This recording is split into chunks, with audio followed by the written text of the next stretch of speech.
Salut, salut, bonjour, bonjour, bonsoir. C'est Congo News 24. Nous sommes encore aujourd'hui pour vous présenter cette émission sur notre beau pays, la RDC. Comme d'habitude, avant de commencer, nous disons merci à notre Seigneur Jésus-Christ. Nous disons merci à nos chers abonnés et téléspectateurs qui nous suivent partout dans le monde et en RDC. Au sommaire, message du Premier ministre. Bandeko. Premier point, et un message, il y a Premier ministre Ilunga. Deuxième point, Kasongo Mwema, porte-parole du président, a rencontré les médias concernant les fonds de garantie. Bandeko, deuxième point, ezali été Kasongo Mwema a koutanki na ba médias pour éclaircir sur fonds de garantie oyo président a prometaki bandeko. Donc, eza bolanda yango Kasongo Mwema a expliqué yango très bien bandeko dans cette émission. Alors, troisième point, Lamuka félicite le président de la République pour la télévision RTVS1, donc bandeko radio télévision RTVS1 rétablissent le signal rétabli. Et alors, Lamuka baza très content bandeko. Alors, sepeli nandenge président de la République a rétabli signal ya RTVS1 bandeko. Wana ezali pro abiso yasuka. Alors, commençons avec le premier point. Message du Premier ministre sur les 65 gouvernements. Alors, premier point bandeko. Le Premier ministre va bientôt nommer son gouvernement. 65 membres, dont 42 postes pour le FCC et 23 postes pour Cash. Alors, bandeko, président de la République, a nommé bientôt ba ministre naï. Moussala Ezaya Kusaka Nangote bandeko. Alors, les Basoulaki, le président de la République, a eu ce qui est priorité d'abord, ils ont les social. C'est-à-dire, peuple d'abord, santé à peuple, éducation, donc Bamisala, alors bandeko, travail Ezaya Kusaka Nangote. Alors, jusqu'à présent, tout le monde va poste, mais batango nanto moni bangoti. Et ko yinda li sultan bilongione ko bima et ko zalalikam. Batwana na ba monanité nanto moni bilongi na bangoti. Et bientôt to mona bang. Alors, Premier ministre Tamba Ponaki a pesa déjà promesse naï. Alors, promesse on va Congolais bazo zela ezala réaliser. Donc, ministre Oazo, il faut une vision où il y a président de la République. Alors, avant de commencer, bandeko, comme d'habitude, suivons le Premier ministre, le message où il y a Pesaki, Tamba, Nomaki, la promesse, Ndenga Pesaki, Ndeba Soula qui est président de la République. Suivons le Premier ministre et puis on va continuer notre mission. Je considère ma nomination comme une lourde responsabilité en ce moment crucial de l'histoire de notre pays. Et je m'engage à mobiliser toutes mes capacités pour pouvoir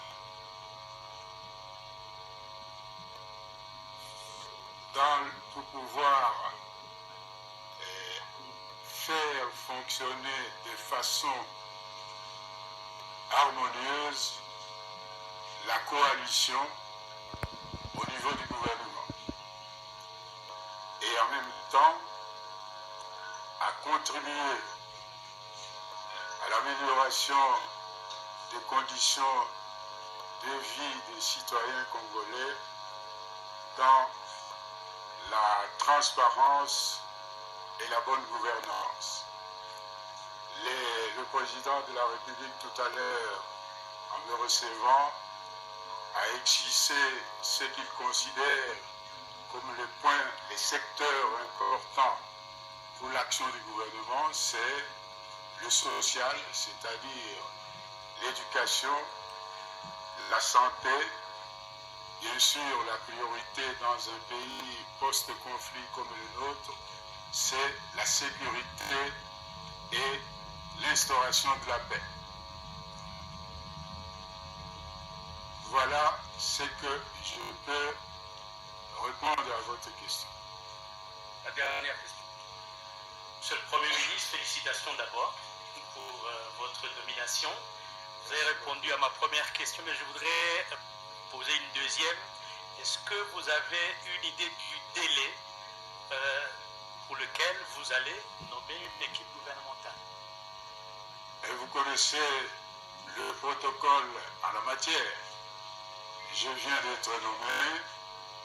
C'est un premier pas qui est fait dans le cadre de la formation du gouvernement.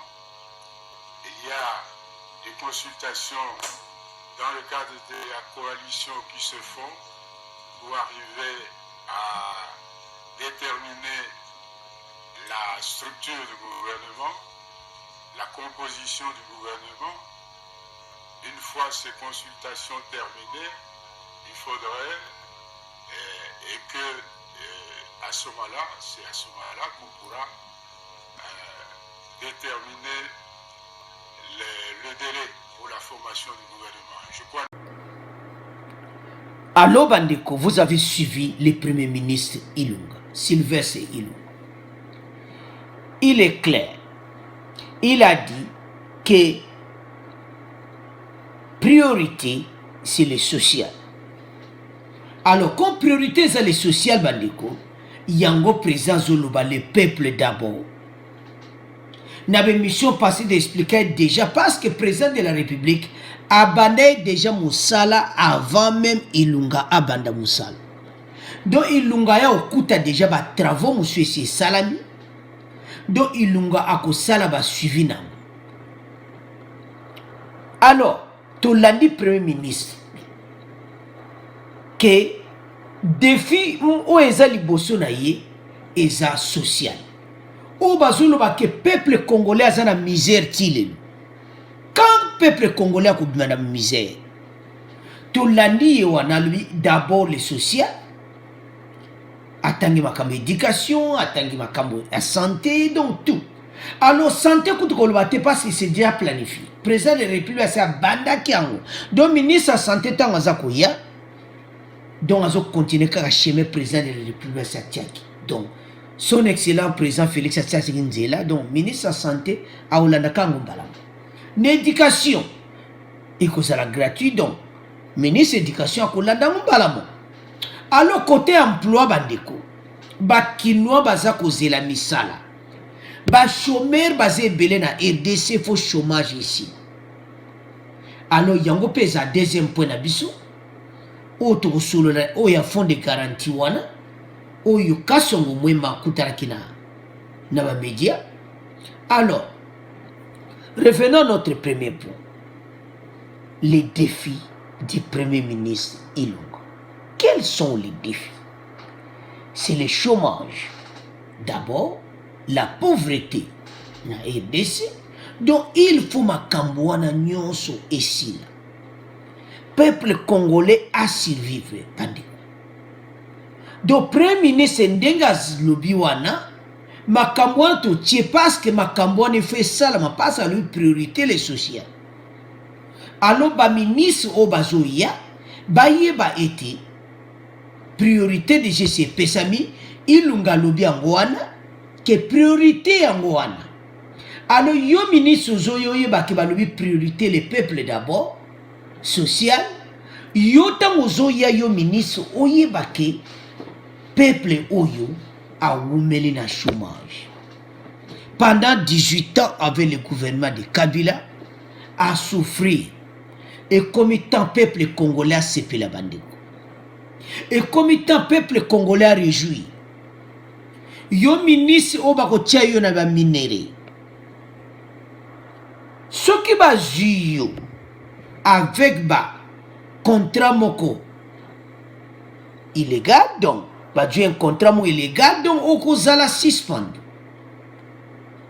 Parce que le Premier ministre a lobby sans relâche avec la corruption. Ozala muta FCC, ozala muta cash. To landi bisonyo ce Premier ministre ilungu. A lobby taba soli na présent priorité sociale. Sociale qui veut dire où ils ont la peuple na biso.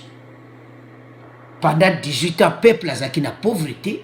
Et combien de temps peuple a bima na pauvreté bandiko. C'est pour cela que le ministre Bakoya Bayana vraiment na motema moko de travail. Parce que président Félix, oya kozwa mutu, oya ko travaille bien, ta koza libanda. Bandeko, to tche vidéo wana parce que yemo premier ministre atala yango, que tant azo pona ba gouvernement, aye ba ete peuple, akuban vidéo na peuple bana kotala ya autia yango ke yo lo baki priorité sociale to mona yango alo bandiko batu wana na to moni bangote bilongi wana to moni bangote 42 23 65 figure wana to moni bangote alo te ete mukolongo pe ko yinda disu. Alors, président de la République, alobaki betiquette wana mubangati bazo tamwana vision ya président de la République. Alors, tout ça la confiance ndenga alobaki maloba wana. Alors, ministre oba kozwe na mbeba akozana problème sérieux. À vous de commenter na point na bandeko to le kana deuxième point na biso Kasongo Mwema avec la presse. Alors bandeko tokomina deuxième point na biso Kasongo Mwema avec la presse bandeko. Akuta na presse ndenge nini makambo oyo ya fonds de garantie. Alors Kasongo Mwema a rencontré la presse pour expliquer ndenge nini yango ekozala. Parce que pour le moment, peuple a bandja kutuna, tokende wapi. Alors, le porte-parole du président de la République, Kasongo Mwema Yamba, dans un échange avec 3 médias locaux, est revenu sur la promesse faite par le chef de l'État concernant l'entrepreneuriat de créer un fonds de garantie devant financer les projets des jeunes entrepreneurs en République démocratique du Congo. L'idée du président de la République est que nous allons mettre en place une structure qui va proposer aux banques une garantie de l'État pour pouvoir aider les jeunes entrepreneurs qui n'ont souvent rien à hypothéquer. A expliqué par média lobby, au moni mingi soki mutake zambon na bank basenga ke garantie moko ou bien soit ndaku na yeso za ndaku so ko futa mbongo wana te bazwi ndaku tout ça. Alors ba jeune wana bazoya bazane lokuti. Alors tant bazoya bazane lokuti, alors baza présent bâtir fonds de garantie pour na ko aider ba. Alors alobibu c'est juste question de quelques jours pour que ces fonds de garantie soient mis en place. L'idée nouvelle, c'est qu'il faut promouvoir les jeunes entrepreneurs. Ce n'est pas parce que vous avez une petite start-up que vous n'êtes pas entrepreneur. Le fonds de garantie annoncé par le chef de l'État va aider tous ces jeunes ayant des start-up à approcher les banques pour qu'elles les aident à se développer. Bandeko, boye nini mo start-up de GC bandaki start-up et laxi nini mo baza ko pesa mbongo ke muta banda commerce. Alors na idée o baye nango awa ezake jeune nyonso aya na plan na ye, plan déjà établi, ça la plan na yo na mikodo na quelques jours. Ok na banque, ba banque wana bandeko banque africaine de développement, de ba banque ebele na Kinshasa déjà, baza au courant na. Alors na mikodo komika de bozela kaka quelques jours, donc ndenga salubaki parce que déjà na fin du mois oyo nde balwa fin du mois juillet l'équipe déjà et ça est déjà en application. Alors na mikolo oyo banque azozwa ba fond wana na présidence, alors fond wana ta bazona trésor public, je m'excuse, tango zo ba mbongo wana, alors yango nde ekwede ba jeune Congo par ces fonds de garantie. Nous pensons dans un premier temps pour couvrir les risques que les banques hésitent à prendre. Mais aussi nous allons imposer celle-ci de ne pas dépasser les 5% de taux d'intérêt. Et puis sa banque a collecté 5% d'intérêt. Quand ce moment a expliqué vraiment bien, il entend accélérer le développement à travers des fonds de garantie destinés à offrir un capital dans mon salle de projet de start-up. Pour développer nos pays, nous avons un tout majeur au-delà de nos richesses et potentialités, c'est la population, surtout sa jeunesse. Alors, le pays n'a pas à développer. Quel que soit au-delà de nos richesses, donc, jeunesse, la population, il faut baser la priorité. Alors, bandeko a vu de commenter na point oyo, et te ba jeune nyonso pour le moment, ozana ba faire na yo, sala plan na yo, kutana mutu o atanga asayelo yango parce que bo batanga nde baomba osala ba compagnie po bazwa peuple wazana nzela o yazane loka osata zo yenga partout dans la République démocratique du Congo, un pays avec 80 millions d'habitants, et la majorité de ces 80 millions d'habitants sont des jeunes. Jeunesse et les Kébélés na RDC. Alors le quoi jeunesse basé belé, il y a un président de la République des jeunes pour un fonds de garantie. Alors bandeko, voilà ezalaki deuxième point d'absolu. À vous de commenter, car son moment a expliqué bien, parce que tout qui na presse pour nous expliquer. Alors, passons na troisième point d'absolu. Troisième point bandeko. RTVS1 signal rétabli. Alors bandeko, la télévision de l'opposant Adolphe Muzito, le signal rétabli.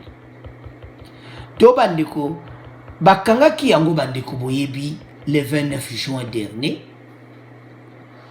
Alors, chef de l'État tabatunaki ba question na Bunia, le DG, en conférence de presse tenue le DG à Bunia, Félix Tshisekedi a affirmé que selon les informations à sa disposition, la RTVS1 s'était livrée à des appels à la haine. Des informations où ils ont malamuti. Toloba que l'émission passée, alors le quoi Toloba qui il y a un bon money.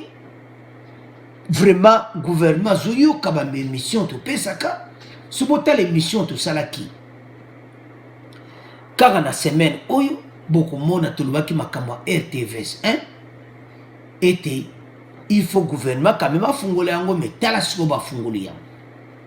Alors la muka aza dans la joie. Alors ba sengi merci na gouvernement ndenge ba rétablir signal wana.